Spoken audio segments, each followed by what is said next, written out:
Asim Munir should be persona non grata in the United States and should never again get an American visa. Pakistan's threats on American soil are completely unacceptable. In many ways, Pakistan's rhetoric, the field marshal's rhetoric, is reminiscent of what we've heard from the Islamic State and from Osama Bin Laden. This should not stand. There is absolutely no reason anymore why the United States should consider Pakistan. Pakistan may become the first major non-NATO ally to become listed as a state sponsor of terrorism, nor should any Pakistani official until Pakistan explains itself and apologizes. Pakistani army chief threatened to take half the world down with us. That's what he quoted. If Pakistan goes down, your reaction to this nuclear rhetoric made on American soil by the Chief of Army Staff? Pakistan is acting as a rogue state. Pakistan is basically, actually, 1, 2, 3, let me start over. Pakistan's threats on American soil are completely unacceptable. Pakistan is raising questions in many people's minds about whether it can fulfill the responsibilities of being a state or whether the time has come for it to end. In many ways, Pakistan's rhetoric, the field marshal's rhetoric, is reminiscent of what we've heard from the Islamic State and from Osama bin Laden. This should not stand. There is absolutely no reason anymore why the United States should consider Pakistan a major non-NATO ally.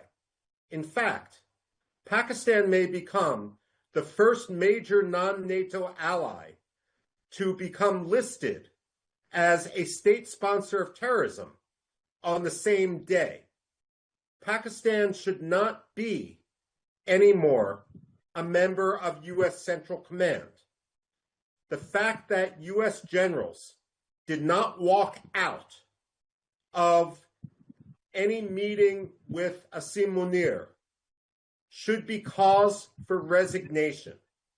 Asim Munir should be persona non grata in the United States and should never again get an American visa, nor should any Pakistani official until Pakistan explains itself and apologizes.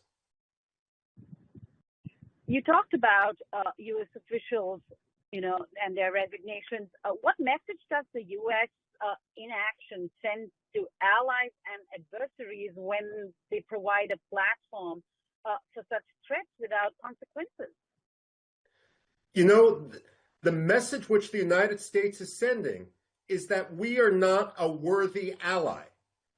Under Donald Trump in his second term, the United States has become Canada on steroids. The fact of the matter is, there is absolutely no excuse for tolerating such language, such threats, such nuclear rogue behavior, especially on American soil. Within 30 minutes of when Asim Munir made those comments, he should have been ushered out, taken to Tampa International Airport, and flown out of the United States to the Bahamas, to Cuba, anywhere, and the Pakistanis could pick him up from there. Now, given Pakistan's terrorist support in the past and now these nuclear threats, why does the U.S. still engage diplomatically with Pakistan? And particularly, what really has changed under the Trump administration? Well, first of all, it's becoming increasingly hard not to believe that Donald Trump has been bribed in order to turn such a blind eye to Pakistan. Whether that's come from Turkey, whether that's come from Qatar, whether that's come from Pakistan itself is unclear. But there are few other explanations to explain why Donald Trump has become so effusive to Pakistan, especially after the Pahalgam massacre. The United States also needs to be very cautious right now, because just like Pahalgam occurred after Asim Munir threatened to cut the jugular, his rhetoric in Tampa, Florida, gives a green light to terrorists, some affiliated with the Pakistani military and the Pakistani ISI, to go rogue with their nuclear weapons. We're in a very, very dangerous situation, and I'm not sure that Donald Trump fully understands just how dangerous this has become because of his negligence or greed. Well, you've been following all the developments lately between India and the United States. What drove the shift from viewing India as a strategic ally to Trump's more skeptical stance towards India? Is it just trade or something deeper is kind of cooking there? Well, first of all, let's separate Donald Trump from the rest of the United States government. The Indian-U.S. relationship has been steadily building since George W. Bush across administrations. Second-term Donald Trump is the exception rather than the rule, but there's still very positive feelings and a desire for partnership in Congress, at the U.S. state level, and so forth. Or every state legislator, every American businessman who you talk to really wishes that they could apologize to India for the unexcusable behavior which we now see coming from the Oval Office. There simply is no excuse. There's also no logic. This is one of the reasons why I suspect that there's something going on in the background, because there is no coherent policy that could explain such an embrace of a blatant terror sponsor. And this embrace is only convincing Pakistan that it can, make its terrorism worse.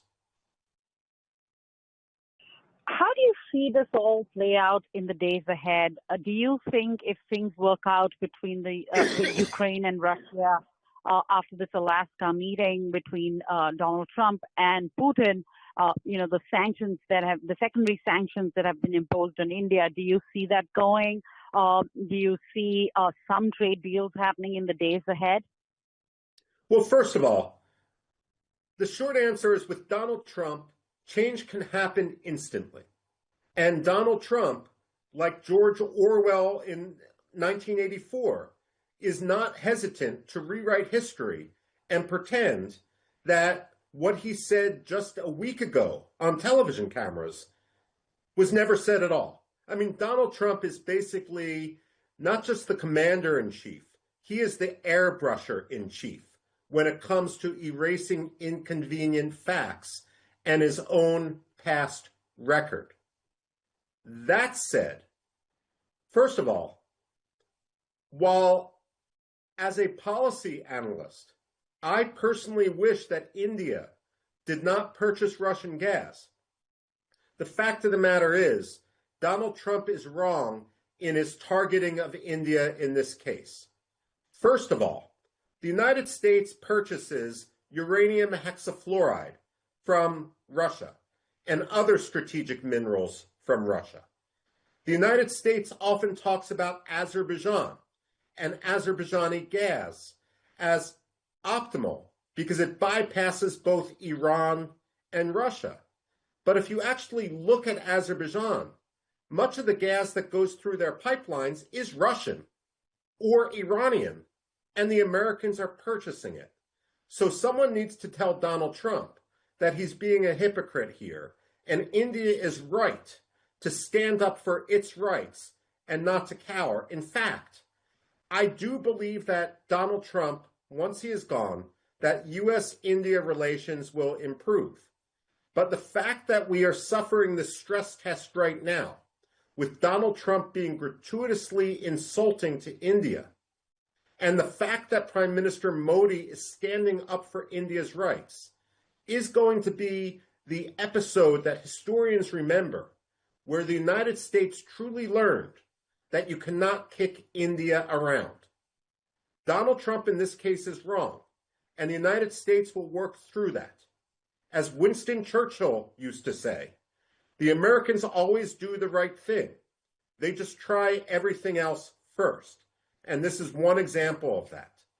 Once this episode passes, I suspect that U.S.-India relations are going to improve significantly because the United States is going to learn that it needs to respect India and not take it for granted. Right. And lastly, we've heard Donald Trump time and again talk about brokering peace between India and Pakistan. As an ex-Pentagon official, what is it that you're picking up from ground? What really played out there? Well, first of all, Donald Trump is a businessman. And not just a businessman, he's a real estate mogul. So he's used to the horse trading and the back and forth. Morality doesn't come into play. Ideology doesn't come into play. This is what we need to understand right now when Donald Trump talks about making peace. He's making peace, but he just wants that signature on a sheet of paper. He doesn't, excuse me, he just wants that signature on a sheet of paper. He doesn't care about the quality of peace. What Donald Trump doesn't understand is that it's not the piece of paper that matters. It's the quality of peace. And a bad peace deal can actually advance war. This is Donald Trump's fundamental mistake. The other problem is Donald Trump very much has the ambition to win a Nobel Peace Prize. It may sound silly, but it's a fact. He looks at this as something which will show the world that he's better than Obama. He's better than Jimmy Carter. He's better than Bill Clinton. He really is a man with very, very little self-confidence. And what the Pakistanis, the Israelis, and now many others have done, the Azerbaijanis, the Armenians, they've played to his ego and convinced him that he truly deserves this. Unfortunately, India will pay the price as he puts his efforts into overdrive. Then again, the big problem with American peacemaking consistently, not only Donald Trump, is this. Americans look at terrorism through the lens of grievance. They believe that a grievance can be addressed with a diplomatic formula, a combination of bribes and concessions and so forth. They don't understand the ideological underpinnings of many terrorists. Asim Munir is Osama Bin Laden in a suit. The fact of the matter is, there is no amount of concession that can be given to Pakistan that is going to change the ideology of Asim Munir or the Pakistani elite which he represents. This is why I'm saying that Pakistan is playing a very dangerous game.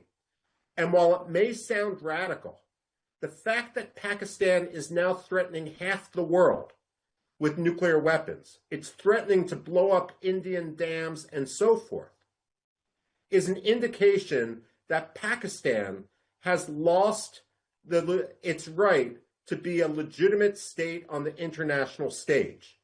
It's time for the United States, if not under Donald Trump, then in future administrations, to consider other policies, whether the region would be more stable, for example, if the United States recognized Baluchistan, if it recognized other regions of Pakistan, and if Pakistan were allowed to collapse, because in reality, Pakistan is already a failed state held together with Band-Aids. And the fact is that if we do not manage its decline, Asim Munir is right. It could cause a nuclear war.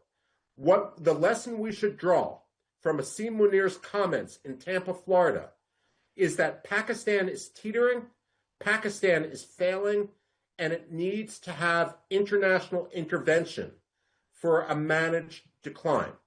Just like SEAL Team 6 entered Pakistan to take out Osama Bin Laden, it's coming near time when in a future administration, other SEAL teams should enter Pakistan to secure its nuclear weapons because the alternative is simply too great to bear.